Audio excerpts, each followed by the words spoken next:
Good morning students. आज मैं आप लोगों को बीकॉम सेम 3 का जो टैक्सेशन है उसमें चैप्टर नंबर 6 जो है इनकम फ्रॉम हाउस प्रॉपर्टी એટલે કે મકાન મિલકતની આવકો, उसमें मैं आज आप लोगों को सम नंबर जो 28 नंबर का सम है वो मैं करवाने वाली हूँ। ठीक है, तो यहाँ पे सम नंबर 28 के बारे में क्या दिया है वो हम लोग फर्स्ट पढ़ लेंगे। ठीक है, तो यहाँ पे from the following information about the housing properties owner by mister Vikas Sahay, you are required to calculate his taxable income under the head of house property income for assessment year 2023-24। ठीक है, यहाँ पे फॉर हाउस है, first जो house है वो late for residence के लिए है, उसके बाद सेकंड जो है वो लेट आउट फॉर बिजनेस के लिए, और थर्ड नंबर का जो हाउस है वो सेल्फ ऑक्यूपाइड है, वो खुद रह रहा है, और फोर्थ नंबर का जो है वो भी सेल्फ ऑक्यूपाइड है। ठीक है, और यहाँ पे उसके बाद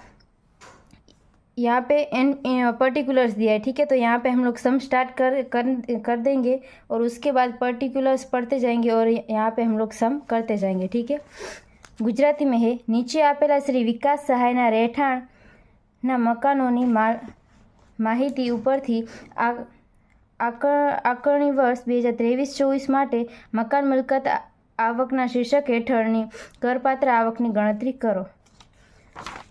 તેના પછી અહીંયા આગળ જે માહિતી જ આપેલી છે, तो ત્યાર પછી આપણે અહીંયા આગળ दाखलो गणसू। सबसे पहले आपको ऐसा टेबल ड्रॉ करना है। ठीक है, टेबल बनाने के बाद यहाँ पे आपको लिखना है जीएवी, उसमें से माइनस म्यूनिसिपल टैक्स, तो हमारा आएगा एनएवी। उसके बाद माइनस हमें करना है स्टैंडर्ड डिडक्शन और माइनस करना है interest on loan taken for construction and repairs, એટલે કે બાંધકામ અને મરામત માટે જે કાંઈ પણ લોન લીધેલી છે તેનું વ્યાજ। तो यहाँ पे हम लोग लिखेंगे हाउस 1, उसके बाद यहाँ पे हम लोग लिखेंगे हाउस 2, हाउस 3 एंड हाउस 4। ठीक है,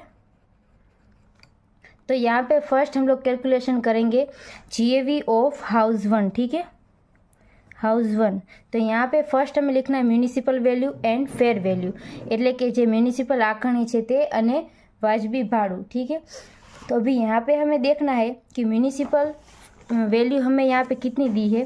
तो ये सम जो है उसमें हमें म्यूनिसिपल वैल्यू फर्स्ट हाउस के लिए दी है 3,60,000। ठीक है, 3,60,000, तो वो हम लोग यहाँ पे लिखेंगे 3,60,000। उसके बाद फेयर रेंट हमें लिखना है, तो फेयर रेंट यहाँ पे कितना है, तो यहाँ पे लिखा है फेयर रेंट 4,60,000। ठीक है, 4,600, व्याजबी भाड़ू 4,06,000। उसके बाद हमें इन दोनों को कंपैरिजन करना है, विच एवर इज़ हायर। ठीक है, इन दोनों में से जो भी ज़्यादा है वो हमें लेना है। तो यहाँ पे ये जो फेयर रेंट है वो ज़्यादा है, तो हम लोग यहाँ पे ये फेयर रेंट है वो लेंगे। ठीक है, उसके बाद यहाँ पे स्टैंडर्ड रेंट हमें लिखना है, ये हम लोग यहाँ पे लेंगे। उसके बाद स्टैंडर्ड रेंट लिखना है, એટલે કે જે સ્ટાન્ડર્ડ રેન્ટ આપેલું છે તે હાઉસ 1 માટે, घर 1 માટે, तो यहाँ पे 3,80,000। ठीक है, तो यहाँ पे हम लोग लिखेंगे 3,80,000। अब इन दोनों में से विच एवर इज़ लोअर, जो भी कम है वो हमें लेना है। ठीक है, तो यहाँ पे कम कौन सी अमाउंट है, तो 3,80,000, तो ये हम लोग यहाँ पे लिखेंगे एक्सपेक्टेड रेंट, એટલે કે अपेक्षित भाड़ू 3,80,000। ठीक है, उसके बाद हम लोग निकालेंगे एक्चुअल रेंट रिसीवेबल, એટલે કે ખરેખર મળવાપાત્ર ભાડું। अभी ये निकालने से पहले हमें देखना होगा कि लॉस ड्यू टू अनरियलाइज्ड और लॉस ड्यू टू वैकेंसी है या नहीं। ठीक है, तो यहाँ पे पर्टिकुलर जो उसमें वैकेंसी पीरियड दिया है, यानी कि लॉस ड्यू टू वैकेंसी है। ठीक है, उसके बाद यहाँ पे हमें देखना है कि लॉस ड्यू टू अनरियलाइज्ड है या नहीं। ठीक है, तो यहाँ पे लॉस ड्यू टू अनरियलाइज्ड नहीं दिया है, એટલે કે જે મકાન પર જે ભાડું વસૂલ નહીં થઈ શકે તેવું આપેલું નથી, परंतु यहाँ अगर खाली रहना समय आपेलो है। ठीक है, तो अभी यहाँ पे हम लोग क्या करेंगे, ये जो वैकेंसी पीरियड है 2 मंथ का। ठीक है, तो अभी हमें यहाँ पे ये एक्चुअल रेंट रिसीवेबल है वो उसके आगे का स्टेप हमें करना होगा।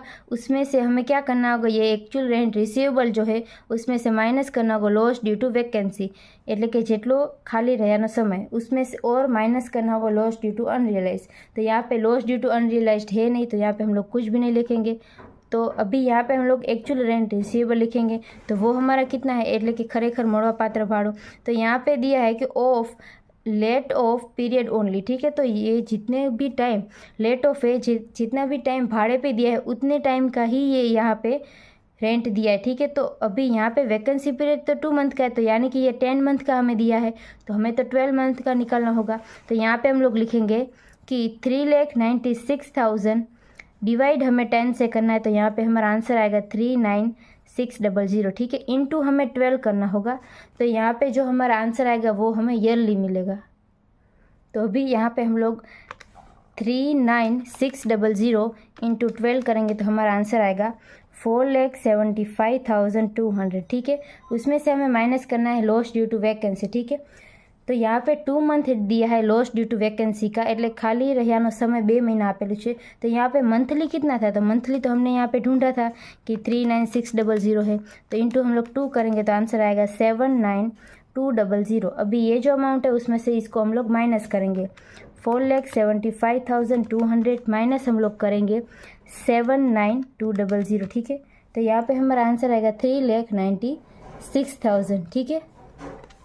अभी यहाँ पे हमें ARR और ER का कंपैरिजन करना है, ठीक है।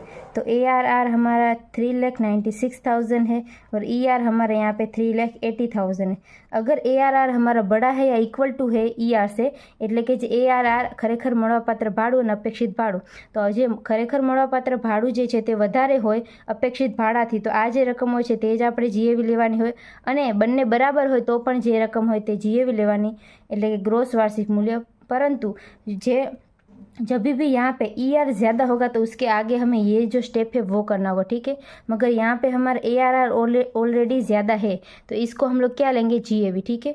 तो यहाँ पे अभी हम लोग लिख देंगे कि ये जो हाउस नंबर 1 है उसमें GAV हमारा कितना आएगा, 3,96,000।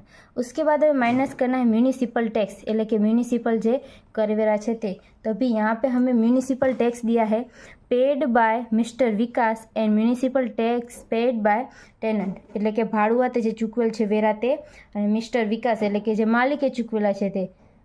तो मैंने इसके पहले सब में भी बताया था कि जो भी टैक्स जो ओनर पे करता है वो सिर्फ वो ही हमें लेना है, ठीक है। तो यहाँ पे 12,000 है, तो वो यहाँ पे हम लोग लिखेंगे 12,000, तो यहाँ पे हम लोग लिख देंगे 12,000। तो 3,96,000 में से हम लोग 12,000 माइनस करेंगे तो हमारा आंसर आएगा यहाँ पे 3,84,000, ठीक है।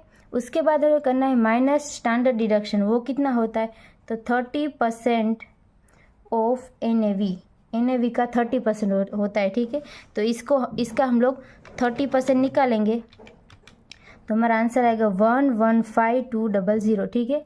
अभी हमें क्या करना है, यहाँ पे ये जो हमारा आंसर आया अभी हम लोग NAV में से उसको माइनस करेंगे, बट उसके पहले हम लोग यहाँ पे interest on loan taken for जो कंस्ट्रक्शन है वो भी निकाल लेते हैं, ठीक है।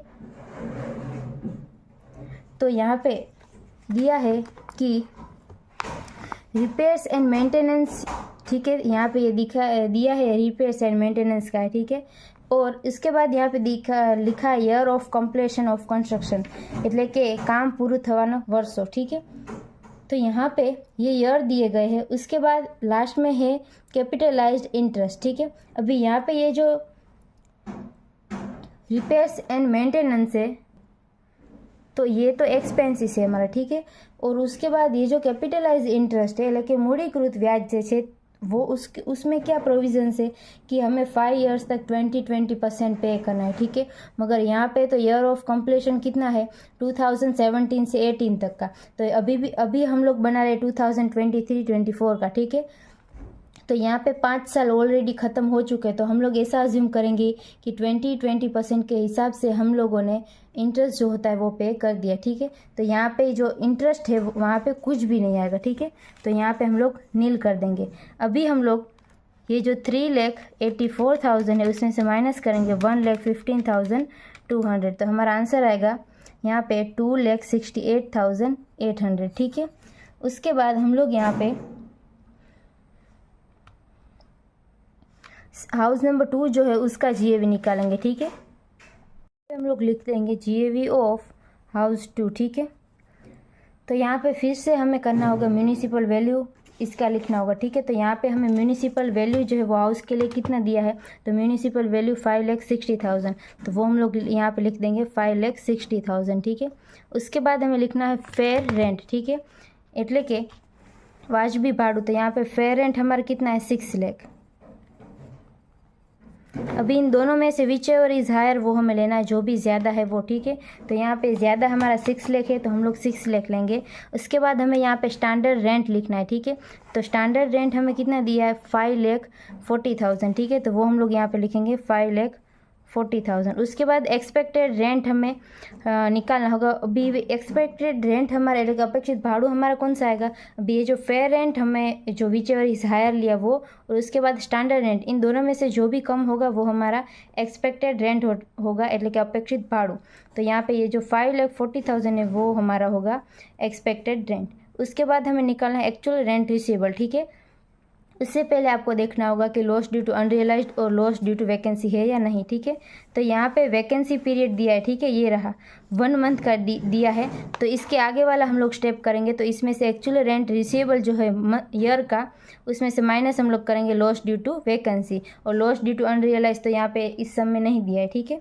तो यहाँ पे एक्चुअल रेंट रिसीवेबल ईयर का कितना है, तो यहाँ पे वो है एक्चुअल रेंट रिसीवेबल, यहाँ पे ब्रेकेट में लिखा है of late of period only, એટલે કે જેટલા સમય માટે મકાન ભાડે આપેલું છે તેટલા મહિના માટે જ છે આ, ठीक है।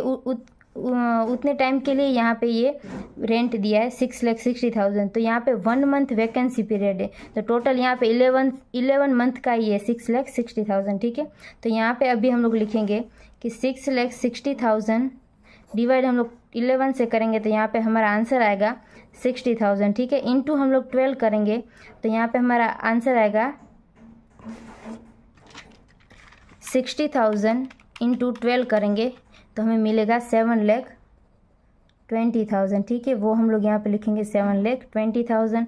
उसके बाद माइनस हम लोग करेंगे लॉस ड्यू टू वैकेंसी, ठीक है। तो यहाँ पे कितना है 1 मंथ के लिए, 1 मंथ के लिए, तो मंथ का हमने यहाँ पे कितना निकाला 60,000, तो ये वो भी यहाँ पे हम लोग माइनस करेंगे 60,000।